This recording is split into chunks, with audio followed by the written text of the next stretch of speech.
You treating your birthday like just another Tuesday might be the clearest personality test you never took. Most people think not caring about your birthday means you're cold or unhappy. But in the next 60 seconds, you'll know if you're a protector, a peace seeker, or quietly confident when it comes to birthdays. Imagine this. It's your birthday. Your phone buzzes. People at work say, "Happy birthday," and you still treat it like a regular Tuesday. You reply politely, you grab your usual coffee, and you're thinking, why does this day need to be a big deal? But somewhere in the back of your mind, there's a softer question. If I didn't even mention it, would it really matter to anyone? That question shows up for a lot of people who say, "I don't care." And in a minute, you'll see exactly why your brain even asks it in the first place. Let's break down what's actually going on here in simple terms.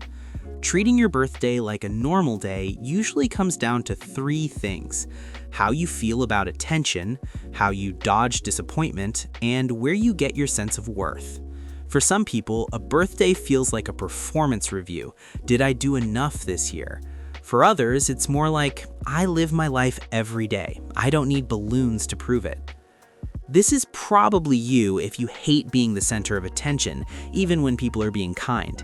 You feel awkward when others make a fuss about you, and you choose one deep, honest message over 200 copy-paste HBD comments. If at least two of those fit, keep listening, because one of the next three hidden beliefs is almost definitely running the show in your birthday behavior.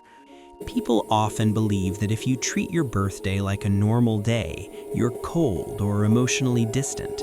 The truth is, a lot of low-key birthday people care a lot. They just don't need public proof. Think of that friend who skips big parties, but shows up at 2 in the morning when you really need them. They're independent and self-assured. One article even notes that these people often know their worth without needing a special day to feel loved. Instead of planning a huge night out, they might quietly use the day to reflect, am I still living the way I want? And that softer question from earlier, if I didn't mention my birthday, would it matter, shows up because your brain is checking one thing. Does my everyday life show that I matter, or am I only visible when it's my birthday? Right now, before you forget, scroll down and comment A or B. A means make it big, it's my day. B means keep it chill, I'm good. Don't overthink it, just type A or B in the comments. There's another common belief. If you don't celebrate, you must secretly hate your life or fear aging. In reality, a lot of the time, this is emotional self-protection. If you lower your expectations, you lower the chance of getting hurt. Maybe there was a year when plans fell apart, people forgot, or the day felt more lonely than special. Your brain learned a rule. If I don't build this up, it can't crash down. So now you say it's just another day, not because you don't feel, but because you're quietly shielding yourself from that old sting of no one showed up like I hoped. That softer question, if I didn't even mention it, would it matter, happens because your mind is testing safety. If I stay small, can I avoid being disappointed again? There's also the idea that people who downplay their birthday don't really value themselves. In reality, many of them have a strong, quiet identity.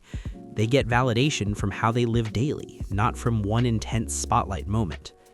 Descriptions of these people show the same pattern. They're introspective, they're present-focused, and they prefer real conversations over loud rooms. Picture someone who skips the big dinner but spends the evening journaling, going for a walk, or having one meaningful coffee with a close friend. They're not hiding, they're choosing depth over decoration. That's linked to emotional maturity and a solid sense of self. So that "it's just a normal day" attitude often shows up because your identity is anchored in everyday choices, not in one Instagram story or a cake with your name on it. Now let's talk about what to actually do with all of this. Use your next birthday as a tiny experiment, not a verdict on your worth. First, name your type. Ask yourself, am I more of a peace seeker, a protector, or quietly confident? Peace seekers avoid chaos. Protectors avoid disappointment. Quietly confident people already feel enough. Just naming your type gives your brain a clear story. Second, design a 1% upgrade. Keep your low-key style, but add one intentional thing. A solo ritual, a deep one-on-one hang, or 20 minutes of honest reflection about your life. Not a makeover, just a small upgrade. Third, communicate your style. Tell your people, I'm not big on parties, but I do love a thoughtful message, a walk, or a call.